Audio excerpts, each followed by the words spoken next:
silence has a weight in the high lonesome places. For a man like Hunter, it was more than an absence of sound, it was a shroud he'd woven for himself, thread by thread, over 5 bitter years. Each winter was a penance, each howling wind a chorus of voices he deserved to hear. His cabin, nestled in the granite teeth of the unforgiving peaks, wasn't a home. It was a tomb for a life that had ended long ago, a place where memory was the only ghost and guilt the only companion. The world below, with its frantic wants and cheap cruelties, had been banished. But the mountains, like a man's own heart, do not bargain. On a moonless night, when the blizzard was a ravenous white beast clawing at the pines, a new sound came. It was not the wind. It was a frantic, desperate scratching at his door, a sound small and weak, yet louder than any storm. He opened it, a silhouette of ragged beard and regret against the meager lamplight, expecting a half-dead wolf. What he found was a woman, her face a mask of ice and exhaustion, who collapsed across his threshold without a word. And clutched to her chest, wrapped in a threadbare blanket, were 2 small forms, still and silent as stone. For the first time in 5 years, Hunter felt something other than the dull ache of the past. It was the sharp, piercing terror of the present. He pulled them in, all 3 of them, and bolted the door not against the storm, but against the ghost of another woman, another child, he had failed to save from the cold. This wasn't mercy. It was a reflex, the muscle memory of a man who had once been whole. Hunter worked with a grim, practiced efficiency that felt like a betrayal of his exile. He stripped away the frozen layers from the woman, his hands rough but surprisingly steady. Her skin was the color of bruised plums, her breathing a shallow, ragged whisper. He laid her on his own cot, a place that hadn't felt the warmth of another human in half a decade. Then he turned to the children, twins by the look of them, a boy and a girl, no older than 4. Their faces were waxen, their small chests barely rising. He worked on them by the fire, rubbing their limbs, forcing drops of lukewarm, sugared water between their blue-tinted lips. The cabin, once a silent monument to his loss, was now filled with the terrible, fragile sounds of life struggling to hold on. The woman, whose name he did not know, drifted in and out of a fevered consciousness, her murmurs a broken mosaic of fear and defiance. The spring, he can't have it, my deed. She'd whisper into the oppressive quiet. Hunter ignored the words. Words were kindling for fires you couldn't control. He focused on the physical, the heat of the fire, the steam from the kettle, the steady rhythm of a child's heart beginning to beat stronger against his palm. He was a mechanic of survival, nothing more. But as the girl's eyes fluttered open, dark and deep and full of a terror that saw right through him, he felt the foundations of his tomb begin to crack.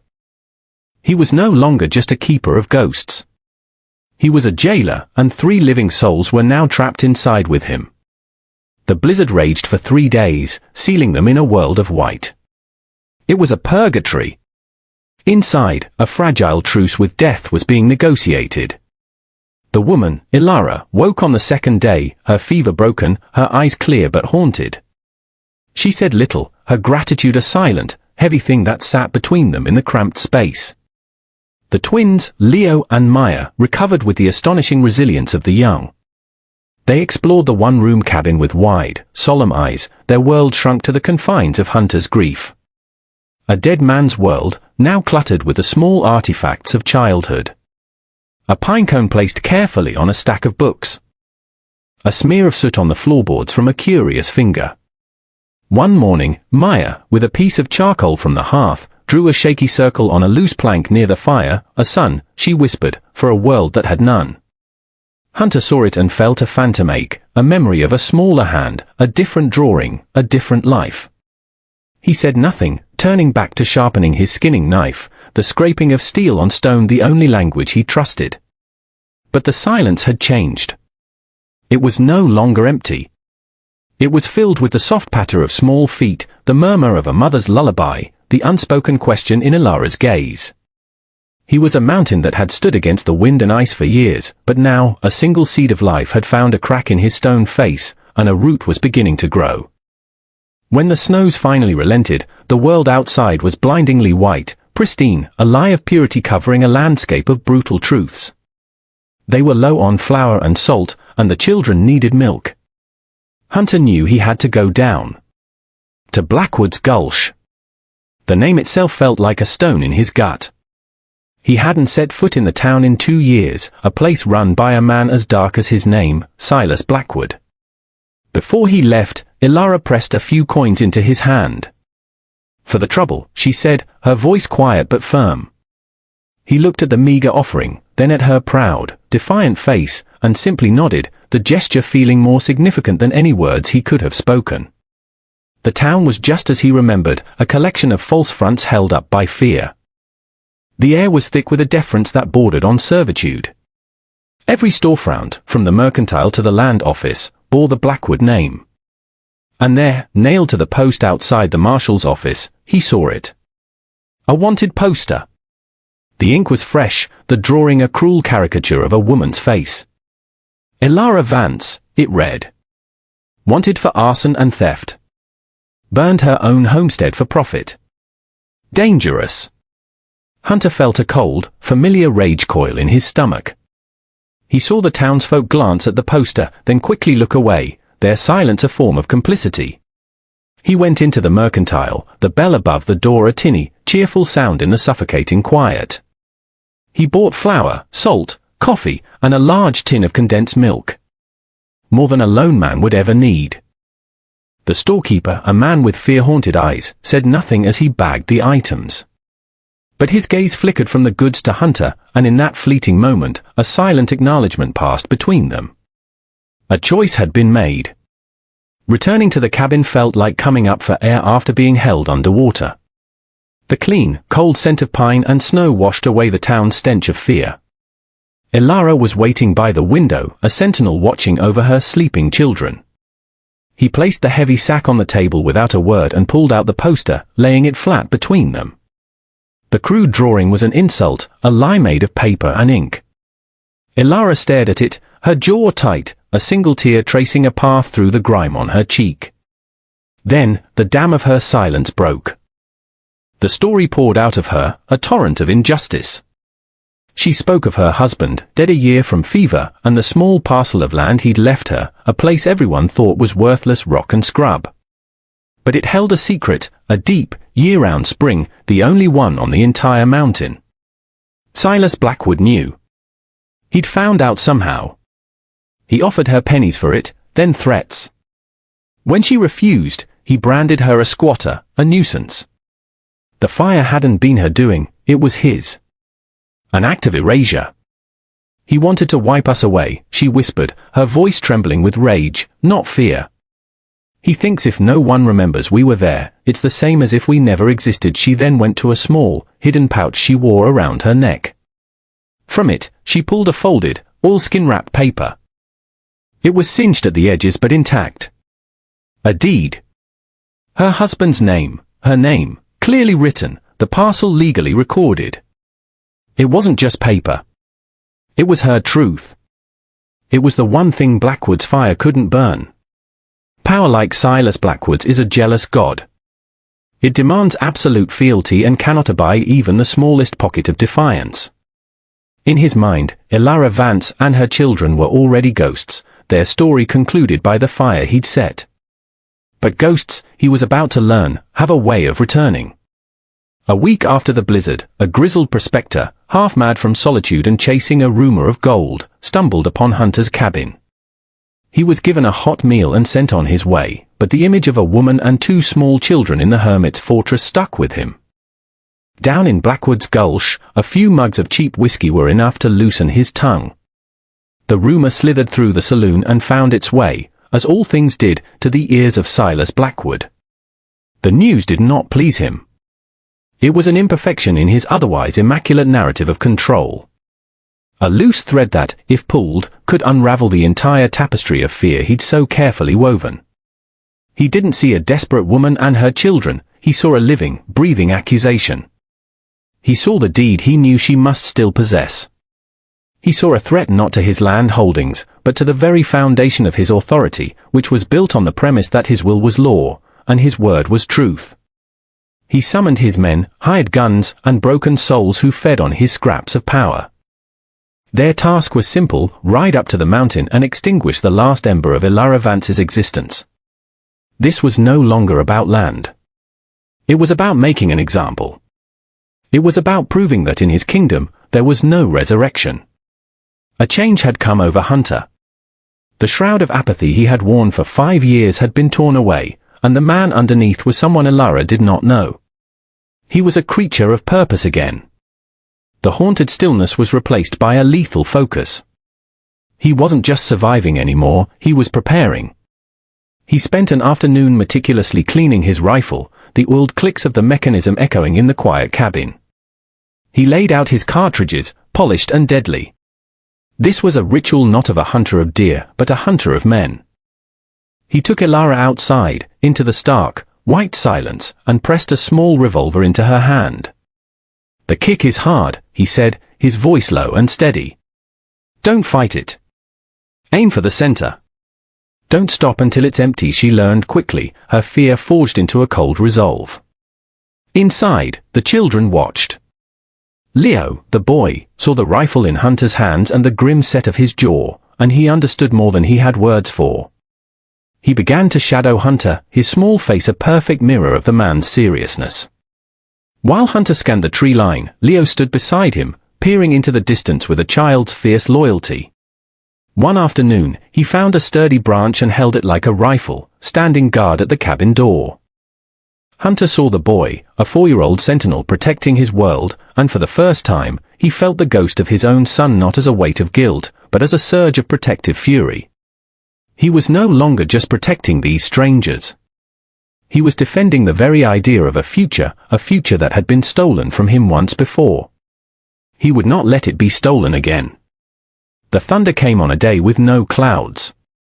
The rhythmic beat of shod hooves on frozen ground, a sound that meant an army was coming. Hunter ushered Elara and the children inside. "Stay away from the window," he commanded, his voice a low growl. Through a crack in the chinking, he watched them arrive. Blackwood sat on a fine black stallion, a king surveying his domain, flanked by a half-dozen men with rifles across their saddles. They fanned out, surrounding the small cabin, their movements confident, arrogant. "Hunter!" Blackwood's voice boomed, falsely congenial. "I know you're in there. I've no quarrel with you. Send out the woman, and you can return to your ghosts." Hunter didn't answer. He raised his rifle, the cold stock a familiar comfort against his cheek. He was no longer a man hiding from ghosts, he was a man standing with them. Blackwood's patience wore thin. "A foolish choice," he called out, and then a shot rang out, splintering the wood of the door frame. The battle began. It was not a wild shootout but a deadly geometry of cover and fire. Hunter was an extension of the mountain itself, patient, implacable, lethal. He moved from window to window, a phantom marksman making every shot count. But they were many, and he was one. Elara, huddled in the corner with her children, held the revolver, her knuckles white. She was not a warrior, but she was a mother, and in that small, besieged cabin, that was a power Blackwood had fatally underestimated. The air grew thick with the smell of gunpowder and fear, a storm of men trying to tear down a fortress built of one man's resolve. As the siege wore on, a grim realization settled upon Hunter. He could win this fight. He could drive them off or kill them all. But it would be a hollow victory. A win in the wilderness meant nothing. It would only reinforce his isolation, turning his cabin from a sanctuary into a permanent fortress, a prison for all 4 of them. Blackwood's power wasn't here in the mountains, it was down below, rooted in the silence of the town. Truth, he realized, is not a thing you defend in the dark. It is a thing you declare in the light. In a lull between shots, he turned to Elara. "We're not winning here," he said, his eyes locking with hers. "We win this in the town." A desperate, insane plan formed in the crucible of the firefight.